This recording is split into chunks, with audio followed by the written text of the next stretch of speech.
Maintenant, nous tourner vers l'avenir de notre univers. Que deviendra-t-il dans des milliards et des milliards d'années? Aura-t-il un jour une fin? Et si oui, laquelle? بل يريد الإنسان ليفجر أمامه يسأل أيان يوم القيامة. Pendant ce temps-là, sur notre planète, nous aurons laissé la place à des insectes géants, sortes de scorpions, de libellules ou d'araignées gigantesques, les mêmes que ceux qui existaient à la préhistoire, avant les dinosaures, lorsque la Terre était également très chaude. Mais la course des millénaires continuera, inexorable.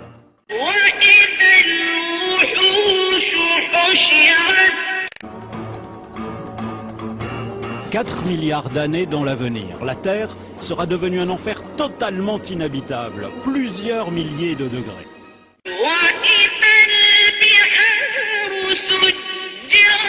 Et en épuisant son hydrogène, le Soleil continuera à enfler. Il fera de plus en plus chaud dans tout le système solaire. L'homme devra fuir de plus en plus loin, vers les grands satellites de Jupiter et de Saturne, aujourd'hui mondes glacés, mais qui à cette époque lointaine seront devenus habitables. فإذا برق البصر وخسف القمر وجمع الشمس والقمر يقول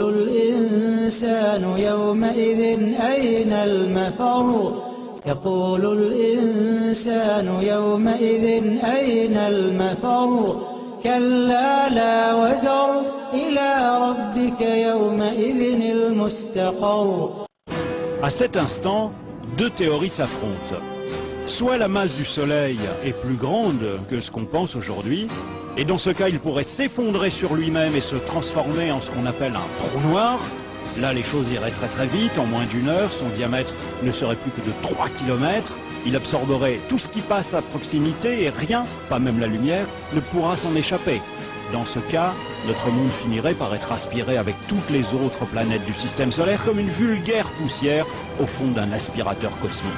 En revanche, s'il n'est pas assez lourd pour former un trou noir, alors il s'éteindra lentement et deviendra une étoile à l'agonie, appelée naine blanche, dont l'éclat se ternira de plus en plus jusqu'à devenir un corps sans vie, une étoile morte, inerte, qu'on appelle naine noire.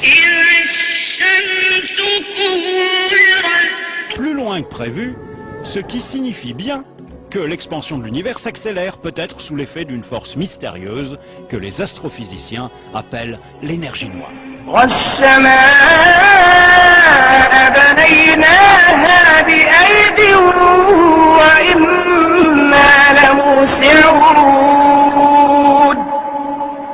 Et dans ces galaxies, tout comme notre propre Soleil, les étoiles vont progressivement s'éteindre, une à une, se transformant selon leur masse en naines noires, en géantes rouges, en étoiles à neutrons, et pour les plus massives, au moins la moitié d'entre elles, en trous noirs. Mais allons toujours plus loin dans l'avenir. Nous voici 100 000 milliards d'années après le Big Bang. Dans notre Voie lactée et les autres galaxies, il n'y a presque plus que des étoiles mortes, des naines noires ou des trous noirs.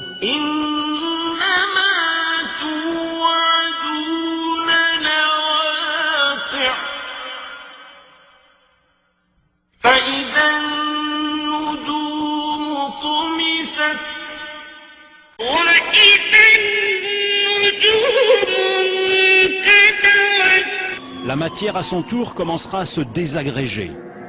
Pourquoi? Parce que les atomes eux-mêmes ne sont pas éternels. Les protons, les noyaux des atomes, auront atteint leur limite de vie dans 1 milliard de milliards d'années. Alors, les carcasses inertes des planètes et des étoiles partiront elles-mêmes en poussière. Enfin, l'univers tout entier pourrait s'évaporer dans le froid et le néant.